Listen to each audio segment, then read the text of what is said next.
vein? Well, now yes. Now yes, because I'm in a relationship. Because every time, Priscillia is very strong. My daughter is very strong. She is. Festus is strong also, but they don't attack Festus as much as they attack Priscillia, you know. Priscillia is very strong because most times when the attacks come, they try to come through my children to get to me. And we you know, she's always telling me, Mom, don't worry, I'm fine. Mom, don't worry, I'm fine, you know. And she's fine, actually.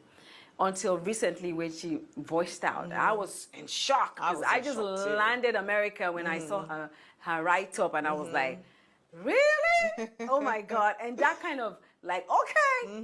You go, girl. You go, girl, you know. But at the same time, in my corners, I felt like, oh God, I hope I'm not putting my children under so much pressure, you know. And now that I have a relationship, unfortunately, Paulo is this quiet, easygoing, loving, no stress zone. He just wants to make his money and yeah, be going. kind of person. So I feel like I'm putting him under so much pressure. And I think that was why for so long, I never, ever, you know, not even for so long, I have never put my relationship out there. So for the first time, I kind of regretted doing that. I wish I never spoke about our relationship. I wish our relationship remained private so I could continue, right? You know, because when I think of him and he keeps saying, yeah, but you know, I'm not getting younger and I worry for you. I love what you do. I understand who you are. I know I can tell you not to do, but just remember that I'm not getting younger. You know, when he says that, you know, so that kind of, okay.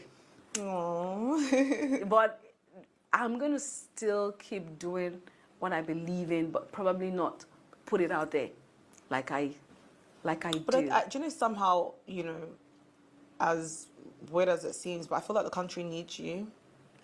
Yeah, because you say what everyone's thinking.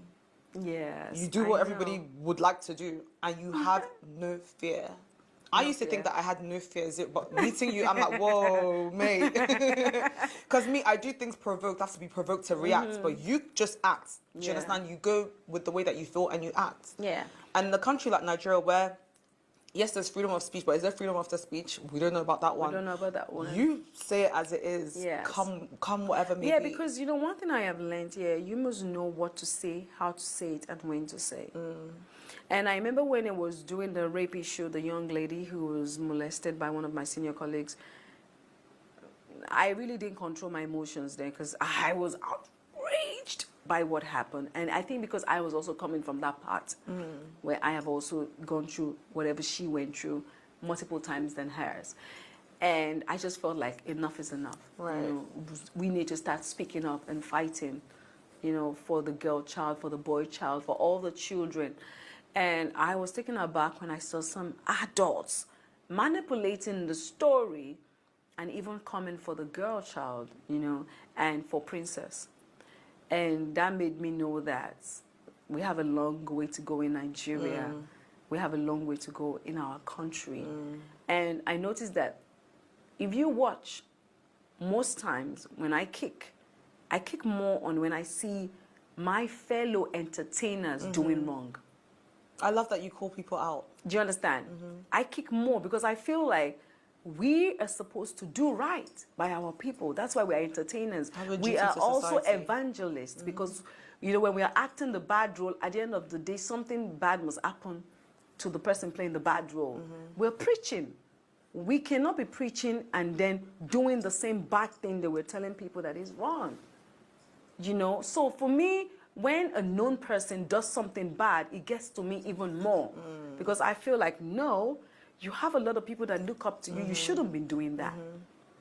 You understand? And I noticed that people have empathy towards this kind of people. So they don't see any reason. They feel they need that. When I fight any battle, the opponents or the other people that have issues with me, maybe personal issues with me that want to come for me, they go and look for an excuse. They look for a reason to why I have come out to do this thing, right? But when I sit down in my comfort zone or in my private corner and I ask myself, did you come out to speak for this boy because you wanted more fame? I was already famous. How many more followers?